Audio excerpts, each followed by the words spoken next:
salam sejahtera Malaysia. Selamat datang ke channel Fels Lifestyle. Satu isu hangat hari ini, seperti yang kita sudah sedia maklum, seperti yang kita sudah tahu, Khairy Jamaluddin yang dipecat ataupun ditendang keluar daripada UMNO menjadi satu isu yang hangat. Persoalan seterusnya adalah apa gerakan ataupun apa tindakan Khairy Jamaluddin? Adakah KJ akan menubuhkan parti baru? Satu artikel daripada harapandaily.com. KJ, buatlah parti baju Melayu. Artikel daripada Harapan Daily bertarik 30 Mac. Pengarah komunikasi UMNO, Datuk Lokman Nur Adam, secara berseluruh mencadangkan bekas ketua pemuda parti itu, Khairy Jamaluddin Abu Bakar, supaya menubuhkan parti baru dikenali sebagai Baju Melayu. Beliau berkata, sekiranya Khairy mahu kembali ke pangkuan UMNO, buatlah cara seperti mahu masuk ke parti itu semula. Belajarlah pertahankan parti, bukan belajar untuk memusnahkan parti kita ini dengan membantu musuh parti. Persoalannya di sini, sebelum kita meneruskan di dalam artikel ini, adakah Khairy Jamaluddin sebenarnya masih ada hati untuk menyertai UMNO semula? Kalau begitu, adakah Zahid Hamidi sebagai Presiden Bersatu, Presiden UMNO, akan menerima semula KJ? Dan persoalannya, menurut artikel ini, bukan belajar untuk memusnahkan parti kita dengan membantu musuh parti. Adakah KJ di sini ingin menyertai PN? Persoalannya,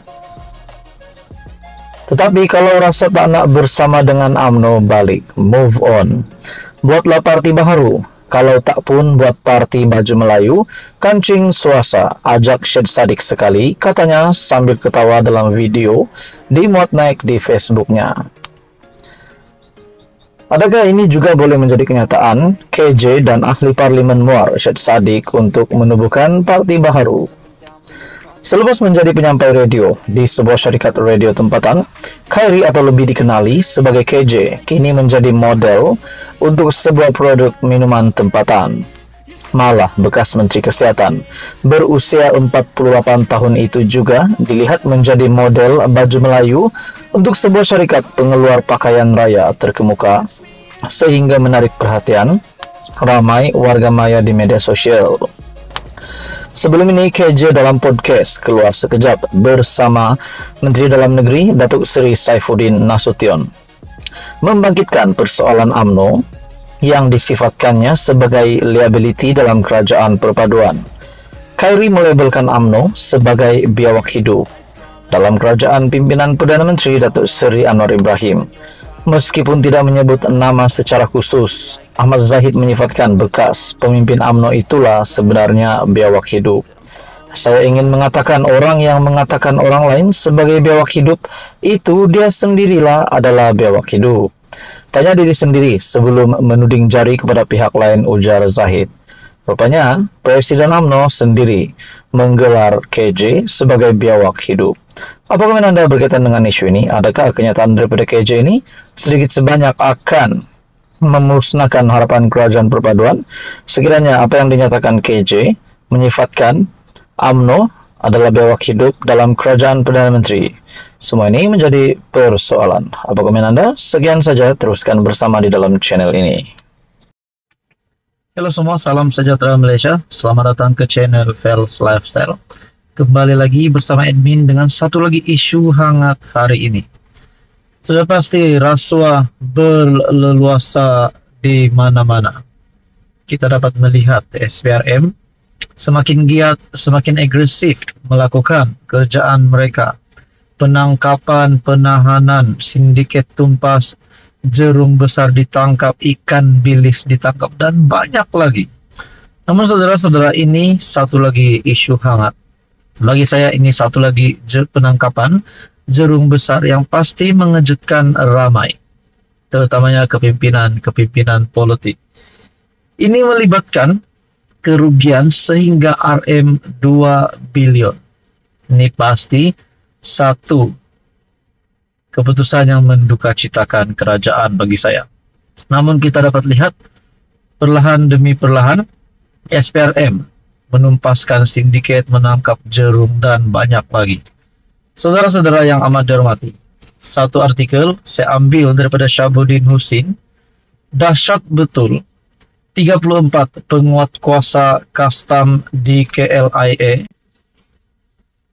Dahsyat betul 34 penguat kuasa kastam di KLIA lindungi penyeludupan sehingga negara kerugian RM 2 bilion ditahan SPRM. Perkongsian daripada Syahabuddin pada 29 Mac 2024. SPRM mendedahkan jumlah ketirisan akibat kegiatan sindiket penyeludupan membabitkan beberapa anggota jabatan kastam di Raja Malaysia di kargo lapangan terbang antarabangsa Kuala Lumpur KLIA Sepang mencecah RM 2 bilion bagi tempoh 3 tahun lepas. Ketua Pesuruhjaya SPRM Tan Sri Azambaki berkata, setakat ini seramai 34 anggota penguat kuasa dan 27 individu serta pemilik syarikat ditahan menerusi Ops Samba 2.0 kerana melindungi dan memudahkan aktiviti penyeludupan sindiket itu.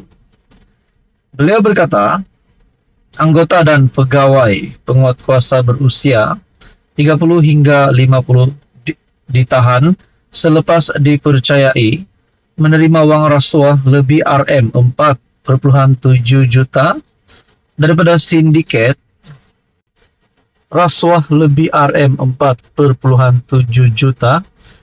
sindiket bagi memudahkan kegiatan penyeludupan tembakau kunyah, rokok, arak, produk kesihatan dan alat ganti kenderaan. Ops Samba 2.0 penting kerana kita bongkar kegiatan rasuah, libatkan agensi penguat kuasa yang libatkan kebolosan dan ketirisan. Perkara ini dijangka berlaku begitu lama, ia dikesan sejak 2017 baru-baru ini, sehingga baru-baru ini. Kerugian kerajaan Malaysia untuk tempoh 3 tahun. Kerana sindiket ini adalah RM 1,5 bilion hingga RM 2 bilion, yaitu kutipan cukai tiris, katanya dalam sidang media. Ops Samba 2.0 merupakan operasi diketuai SPRM bersama LHDN dan BNM, Bank Negara Malaysia, bagi memerangi aktiviti rasuah, pegawai agensi penguatkuasaan yang melindungi aktiviti penyeludupan sejak 2017 sehingga kini. Azam berkata SPRM telah merampas telefon bimbit, komputer riba, serta 8 kenderaan mewah milik sindiket terbabit bagi membantu siasatan.